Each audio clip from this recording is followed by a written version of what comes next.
안녕하세요. 저는 고등학생 딸 하나를 키우며 살고 있는 40대 여자입니다. 무덥던 여름의 끝이 조금씩 보이고 가을이 찾아오려고 하는 것 같습니다. 이맘때가 되면 그 전화 한 통이 떠오릅니다. 4년 전 이맘때 저에게 왔던 그 전화 한 통.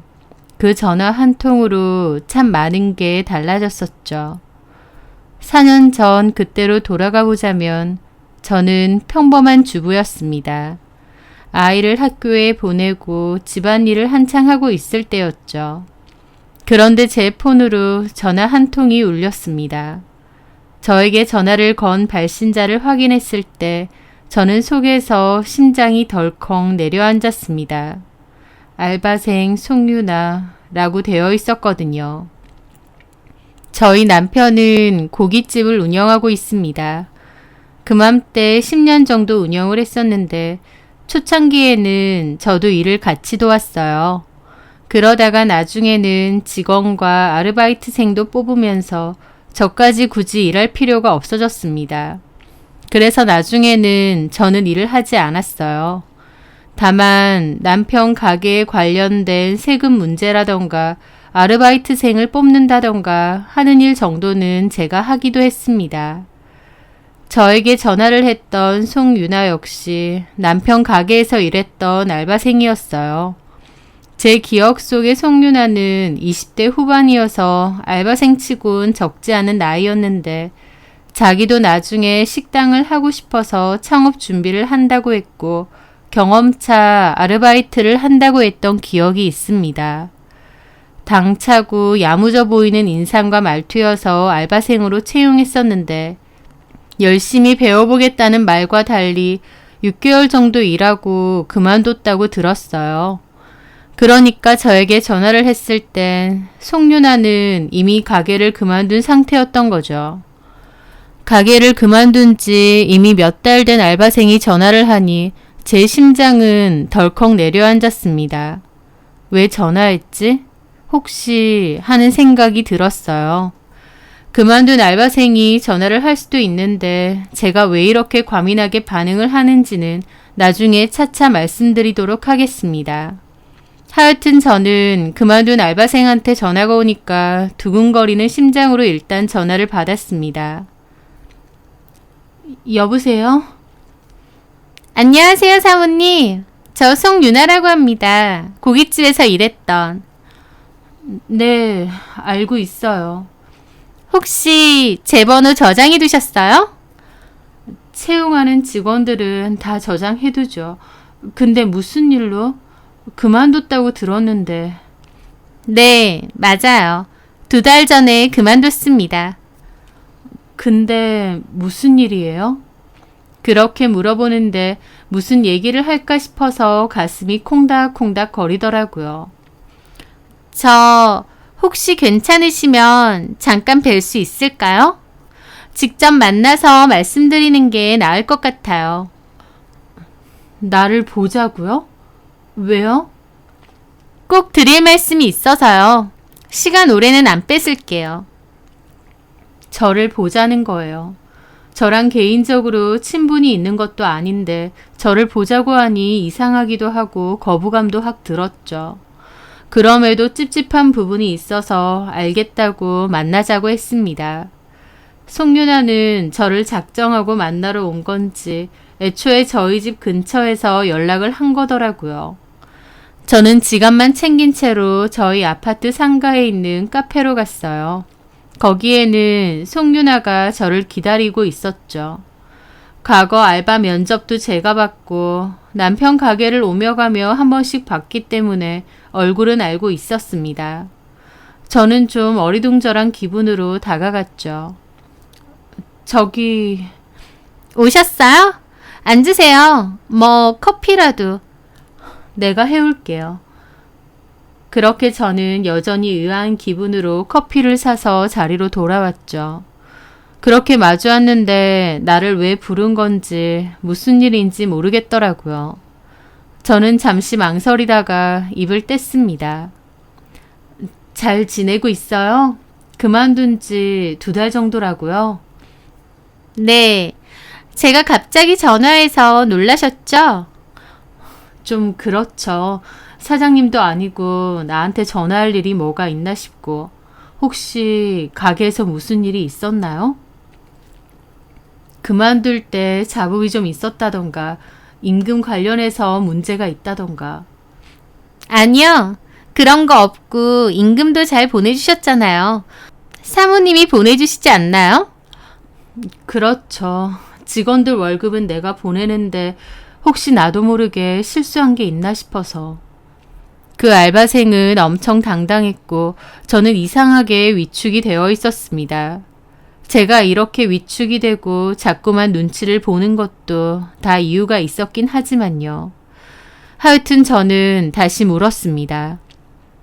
어쨌든 무슨 일 때문에 전화를 한 거죠? 길게 끌지 않고 얘기할게요. 저도 그러려고 왔고. 뭘요? 그러더니 그 여자는 가방에서 사진 한 장을 꺼냈습니다. 그런데 그 사진은 임신 초음파 사진이었어요. 그걸 보는데 저는 심장이 확 내려앉더라고요. 설마 싶기도 하고요.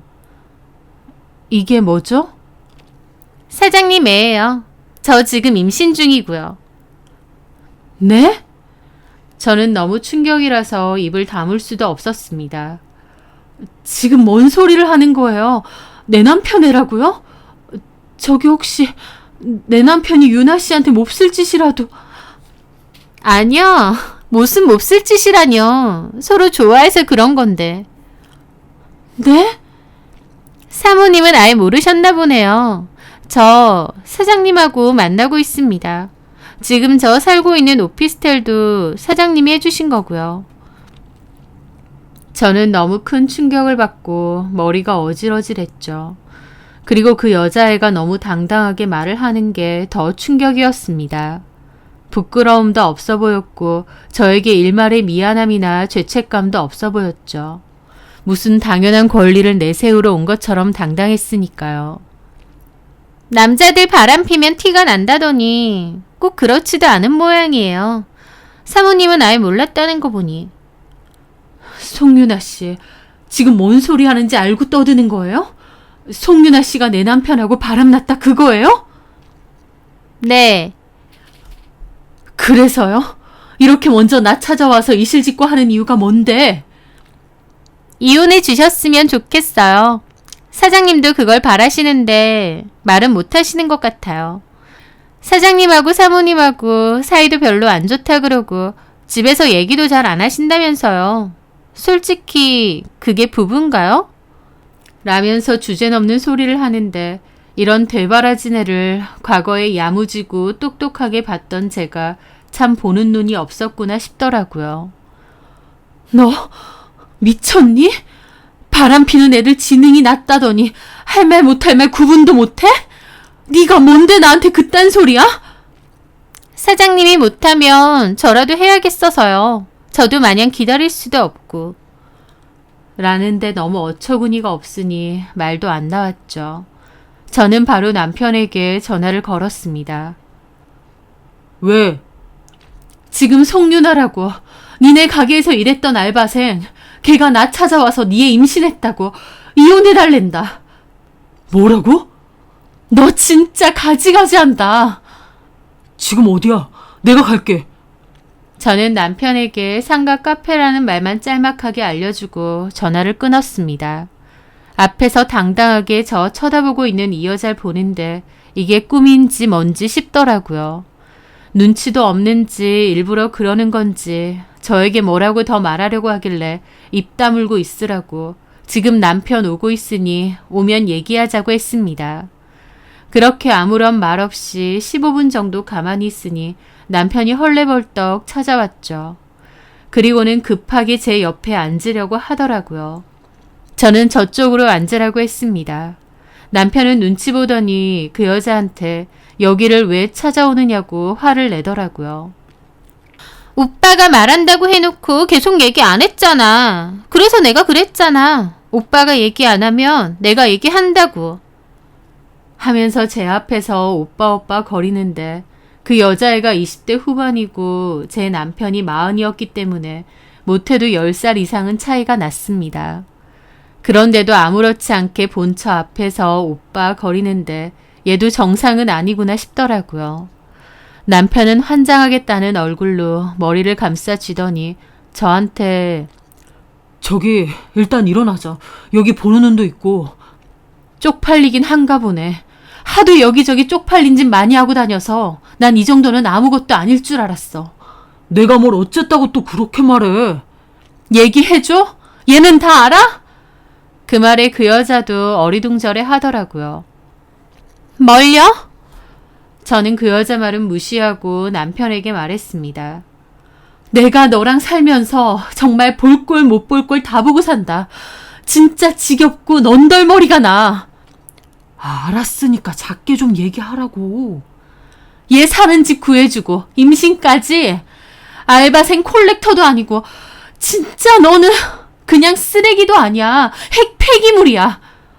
아, 무슨 말을 그렇게 해. 저기요 사모님, 말씀이 지나치시네요. 너는 입 닥쳐. 10몇 살 많은 유부남 사장이랑 놀아나서 임신까지 한 게 자랑이니? 어디서 낄 때 안 낄 때 구분도 못하고. 저는 그것들을 노려보다가 자리에서 일어났습니다. 버러지 같은 것들아.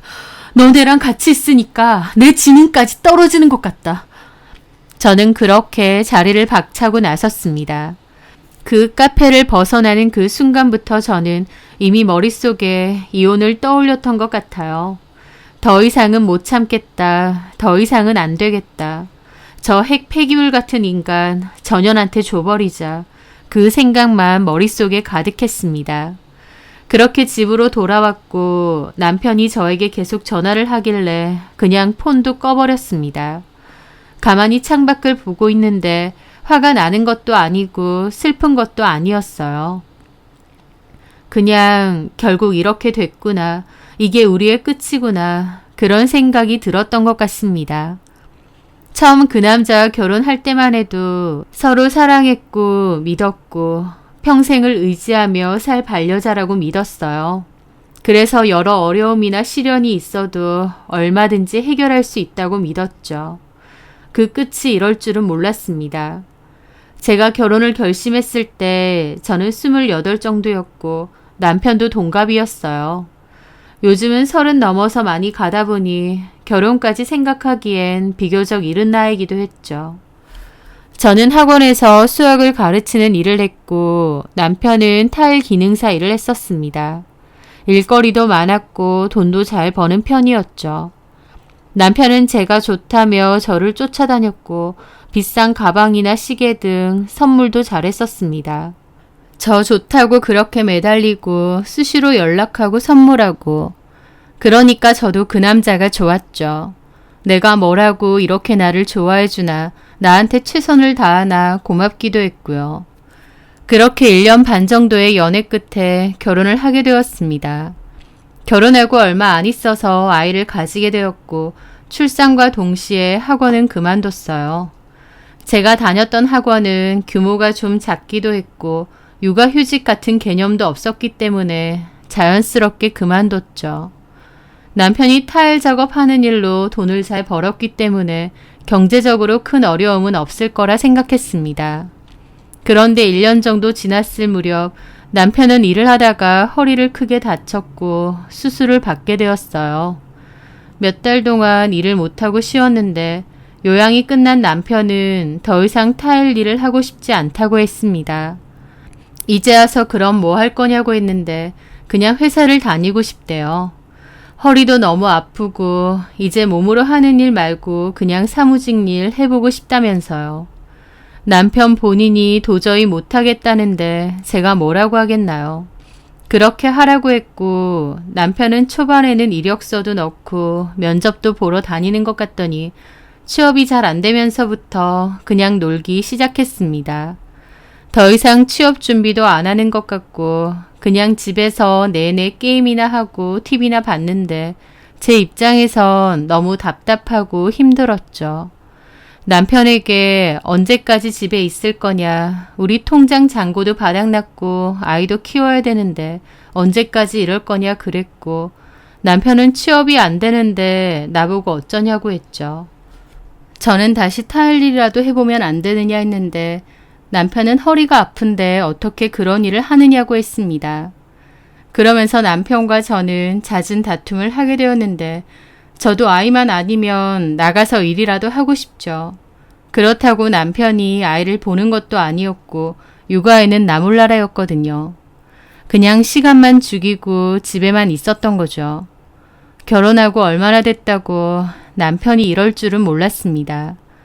그런 저희 부부의 사정을 보고 결국 시어머니가 도와주셨어요. 남편더러 꽤 괜찮은 가게 매물이 나왔던데 그걸 해보라고 하신 거죠.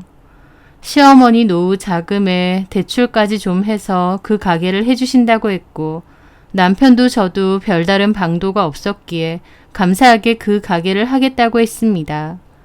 그렇게 1년 정도 준비 끝에 가게를 열었고 남편은 의욕적으로 일을 했어요. 그맘때는 저도 친정에 아이 맡기고 틈틈이 남편 가게 가서 일도 돕고 그랬죠. 다행히 장사는 나쁘지 않았습니다. 저로서는 남편이 집에 있지 않고 일하는 것만으로도 고맙고 수익이 생기는 것만으로도 너무 좋더라고요. 남편과 저 둘 다 으쌰으쌰 열심히 일을 했고 남편의 가게는 자리를 잘 잡아갔습니다. 그렇게 4, 5년 정도 같이 일을 했는데 남편이 저한테 이제 직원도 구했고 사람은 충분하니 굳이 나올 필요 없다고 했어요. 저보고 고생 많았다며 취미생활도 하고 집에서 좀 쉬라고 했죠. 그렇게 말해주니 저는 너무 고마웠습니다. 내 생각을 이렇게까지 해주는구나 싶어서요. 그래서 그때부터 가게에 직접 출근을 하진 않았습니다. 다만 가게 관련된 세금 일이나 직원들 월급 주는 거, 면접 보는 거 그런 건 제가 했죠. 그런데 얼마 안 있어서 왜 남편이 저한테 가게에 나오지 말라고 했는지 알게 되었어요. 알고 보니 가게 주방에서 일하는 유부녀 여자랑 남편이 바람이 난 거였습니다. 남편이 저 몰래 값비싼 가방을 산 것을 알게 되었고 의심을 하게 되었어요. 그리고 그 과정에서 그 고가의 가방을 같은 가게에서 일하는 주방 직원에게 줬다는 걸 알게 된 거죠. 제가 뭐라고 하니까 남편 한다는 변명이 그 여직원의 생일이었고 직원 복지 차원에서 생일 선물로 줬다는 겁니다. 이게 말이 되나요? 어느 식당에서 직원에게 생일이라고 100만 원도 넘는 가방을 선물로 주나요? 저는 남편의 뒤를 좀 더 캐봤고 그 여자랑의 외도 사실을 알게 되었습니다. 그게 제가 처음으로 알게 된 남편의 외도였어요. 저는 그 일로 바로 그 여자와 남편에게 상간소송도 걸었고 남편과 이혼할 생각이었습니다. 이혼 안 해주면 이혼 소송까지도 같이 걸려고 했어요. 그런데 남편은 이혼만은 말아달라며 잘못했다고 손이 발이 되게 빌었습니다. 울면서 미안하다고 며칠이나 빌었고 자기가 쓰레기네 뭐네 하면서 제 앞에서 죽겠다고까지 했죠. 결국 한바탕 난리 끝에 이혼은 철회를 했습니다. 대신 상간소송은 끝까지 하겠다고 했어요. 그렇게라도 해야 분이 풀릴 것 같았거든요. 결국 그 여자에게 상간소송 걸어서 위자료 받았고 그 여자는 자기만 소송 걸린 거 억울하다며 제 남편을 상대로 구상금 청구 소송도 했었습니다. 하여튼 그런 소란이 있었고 아무리 덮어주기로 했지만 어쨌든 남편의 외도로 큰 상처를 받았어요. 믿었던 남편이 바람을 폈다고 하니 그 후유증도 오래갔죠. 하지만 이혼 안 하고 한 번은 덮어주기로 마음 먹었기 때문에 저도 웬만해선 그 얘기를 거론하지 않기로 했고 잊어버리기도 했습니다. 그런데 그 일이 있고 1년 정도 지났을 무렵 남편은 고소를 당했습니다. 무슨 고소냐고요?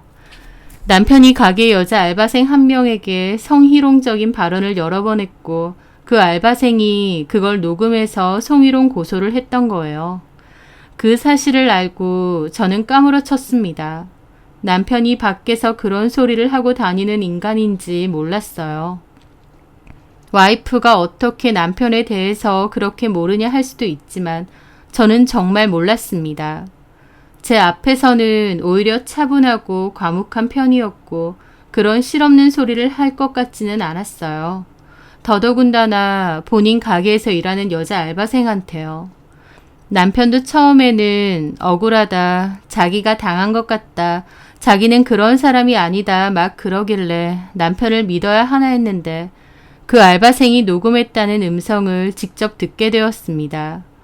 남자친구랑 진도가 어디까지 갔냐느니, 남자친구가 힘 좋게 생겼다느니, 지난 휴무 때 남자친구랑 여행 갔냐느니 등등 제가 들어도 경악스러울 만큼 성희롱 의도가 가득한 헛소리를 엄청 했더라고요. 목소리는 분명 남편인데 이런 저질스러운 소리를 했나 놀랄 정도로요. 당연히 그걸 들은 저는 너무 큰 실망을 했고 또 한편으론 내가 아는 남편의 모습이 전부가 아니라는 걸 깨달았습니다. 그 일은 남편이 그 알바생에게 사죄를 하고 합의금까지 물면서 일단락됐어요. 하지만 저는 다시 이혼을 결심했습니다. 이혼 서류 제 거 다 작성하고 남편 것도 하라고 했고 아이 데리고 친정으로 가버렸어요. 외도도 한번 봐줬는데 또 다른 여자에게 저런 농담이나 하고 찝쩍거렸다 생각하니 도저히 더러워서 같이 못 살겠더라고요. 하지만 결론적으로 저는 또 이혼하지 않았습니다. 남편이 매일 친정으로 찾아와 잘못했다고 빌었고 A4 용지 5장에 걸친 구구절절한 반성문까지 써왔어요. 그걸 보는데 그래도 남편이고 아이 아빠라서 매정하게 끊어내지 못했습니다. 이건 아닌데, 사람 고쳐 쓰는 거 아닌데 싶으면서도 결국 남편을 용서했어요. 그런데 막상 이혼만 안 했다 뿐이지 더 이상 남편에 대한 애정이나 신뢰, 믿음은 전혀 남아있지 않았습니다. 남편이 끊임없이 나를 속이는 것 같았고 밖에서 다른 여자들에게 추파를 던지고 다니는 것 같았죠. 요즘 말로 여자를 너무 좋아하면 여미새, 남자를 너무 좋아하면 남미새라고 한다더군요. 제 남편은 한마디로 완전 여미새 그 자체였습니다. 그런 남편이 징그럽게 느껴질 때가 많았고 과거의 외도 사건, 그 알바생에게 했던 성희롱성 발언들, 그런 것들이 머릿속에서 떠나질 않았어요. 아, 이혼을 했어야 했구나. 나는 이걸 절대 모른 척 덮어두고 지나갈 수 없겠구나. 뒤늦게 깨달았습니다. 그리고 남편도 반성한다면서 다신 안 그러겠다고 했지만 과연 그럴 수 있을까? 개가 똥을 끊지 저 인간이 정신 차릴 수 있을까 싶었어요. 그래서 다시 이혼을 하자고 했는데 남편은 한번 넘어간 일인데 무슨 이혼이냐며 자기도 더 이상은 그런 짓 안 하니 그냥 살자고 하더라고요.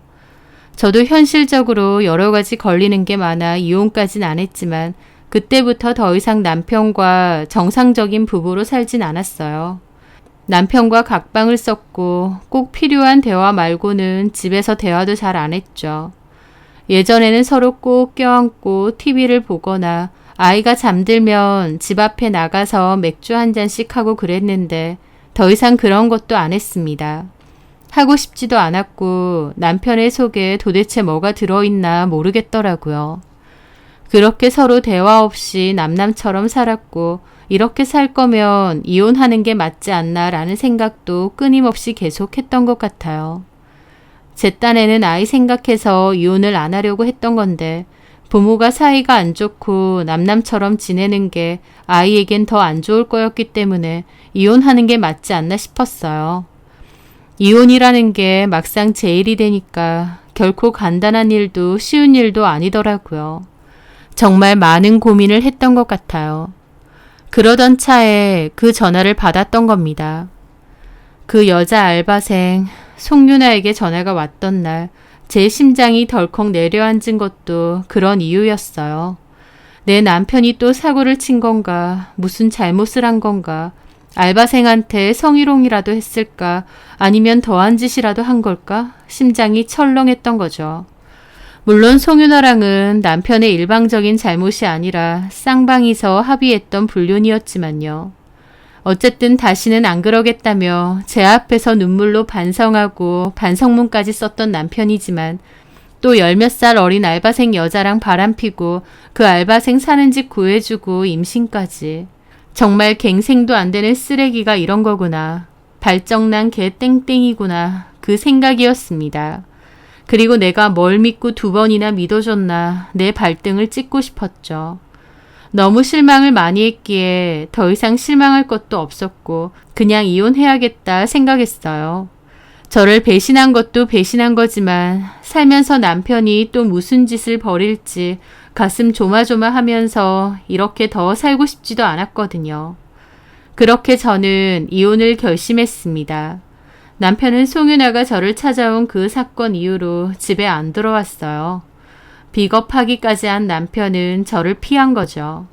저는 마음속으로 이미 이혼을 마음먹었고 어차피 이혼하려고 했는데 송윤아가 자꾸 염장을 지르면서 문자를 보내더라고요. 오빠, 저희 집에서 지내요. 이렇게 사는 거 의미 없는데 이혼해주세요. 라고요. 그걸 보는 순간 오히려 이혼 못 해주겠더라고요. 이 미친 것들이 뭐가 이렇게 당당한가 싶고요. 저는 송윤아 하는 소리가 너무 어이없고 열받아서 이혼 못 해주겠다고 했습니다. 이혼 안 할 거고 위자료 소송이나 받으라고 했죠. 송윤아도 가만히 있었으면 제가 그냥 이혼해 줄 거였는데 염장을 지르니까 더 안 해주고 싶었던 거죠. 그리고 송윤아에게 경고했습니다. 네가 나한테 이런 식으로 보낸 문자가 다 소중한 소송 증거가 된다라고요.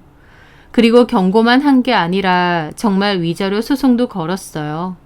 송윤아는 상간소송 받고 나서 발등에 불 떨어졌는지 더 가열차게 이혼 요구하고 남편도 동조했습니다.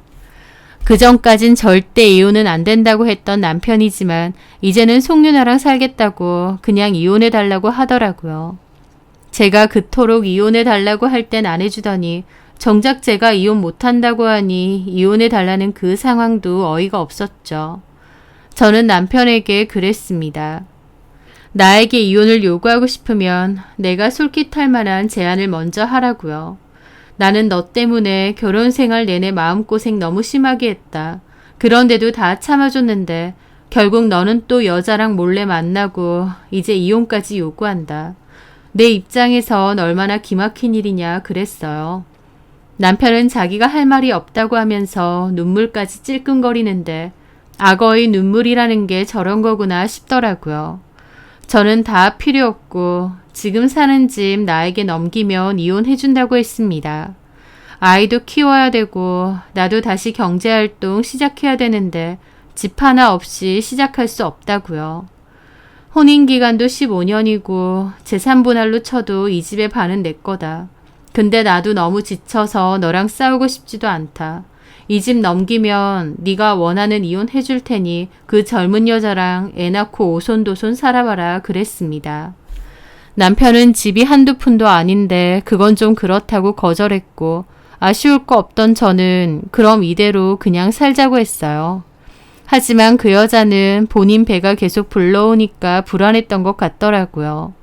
남편을 계속 쪼아댔던 것 같고 참 많은 얘기와 고성방가가 오갔지만 결론적으로 남편은 저에게 집을 넘겨줄 테니 상간소송 취하하고 이혼하자고 했습니다. 제가 바라던 바였어요. 애초에 이 갱생도 안 되는 쓰레기 남편 이혼해서 버리고 싶었는데 집이라도 넘겨받으니 차라리 잘됐다 싶었죠. 남편이 집을 넘겨준다고 했을 때부턴 순조롭게 협의 이혼 진행을 했고 조정 마지막 날 남편 보는 앞에서 변호사에게 전화해 상간소송 취하도 했습니다. 그러고 법원에서 나오는데 세상에 송윤아가 법원 주차장에서 기다리고 있는 거예요. 남편도 송윤아가 올지는 몰랐는지 좀 당황한 눈치던데 송윤아는 오히려 당당하게 굴더라고요. 무식하면 용감하다더니 한결같이 참 당당한 게 어처구니가 없었죠. 개념이 없는 건지 정신머리가 나간 건지 본인이 상간녀라는 인식조차 없는 것처럼 구는 게 신기할 정도였습니다. 그러면서 제 앞에선 남편 팔짱을 끼더라고요. 그 꼬라지를 보는데 어이가 없어서 그냥 웃음이 났습니다. 그래서 그냥 웃으면서 인사도 없이 제 갈 길 가려고 했어요. 그런데 그 상간녀가 제 뒤통수에 대고 웃긴. 이혼한 게 좋나 봐. 그러는 겁니다. 그 말에 저도 확 열받더라고요. 야, 너 뭐라고 했어? 아무 말 안 했는데요?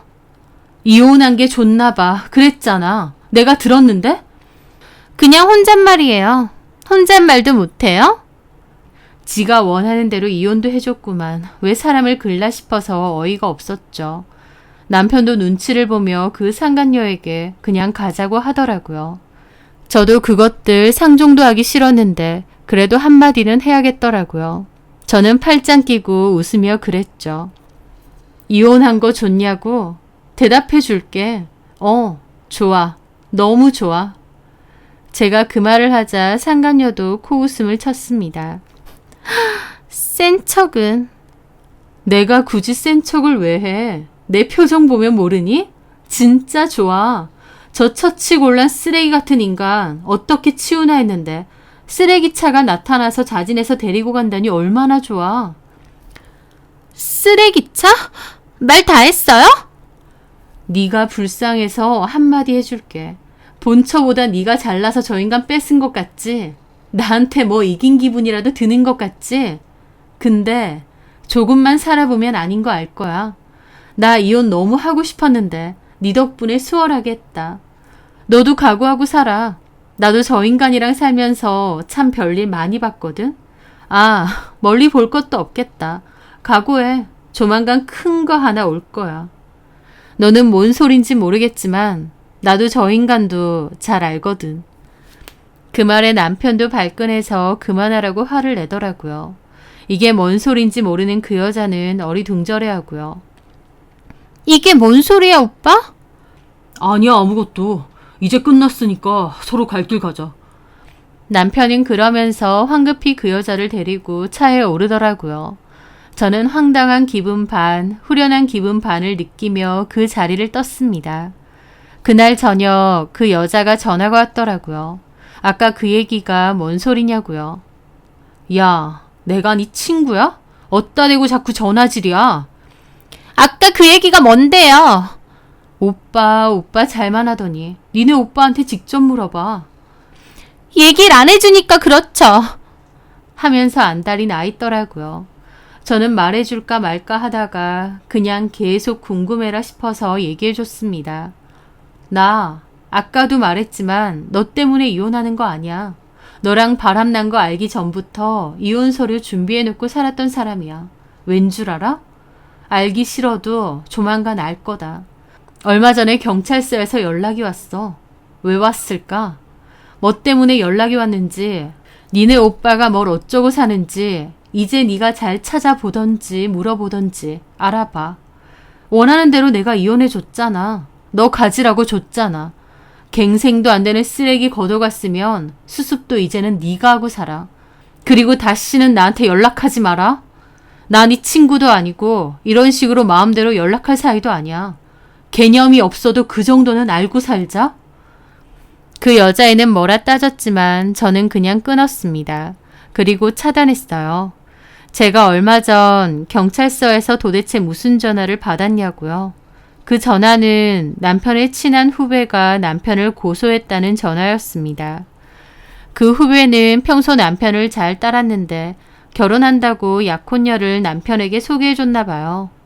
그런데 그 후배가 자리를 비운 틈에 후배 약혼녀에게 집적됐고 후배 핸드폰 뒤져서 몰래 연락처까지 알아내서 전화까지 했답니다. 자기 스타일이라면서요. 그 일로 그 약혼녀가 스트레스를 받다가 후배에게 다 말했고 약혼녀와 후배가 남편을 스토커로 고소한 거였죠. 하다 친한 후배의 약혼녀한테까지 집적거리고 들이댄 겁니다. 심지어 그 기간이 송윤아랑 이미 같이 살고 있고 저한테는 이혼을 요구하는 그 도중에 말이죠. 이 정도면 진짜 병이다 싶었어요. 저는 그 후배에게 전화를 받아서 그 고소 사실에 대해서 알고 있었고 송윤아는 몰랐던 것 같았습니다.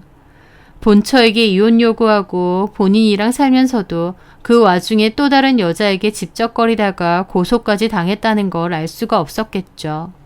물론 저는 남편이 갱생 안 되는 쓰레기라는 사실을 다시 한번 확인했고 훨씬 더 홀가분한 마음으로 이혼을 할 수 있었던 겁니다.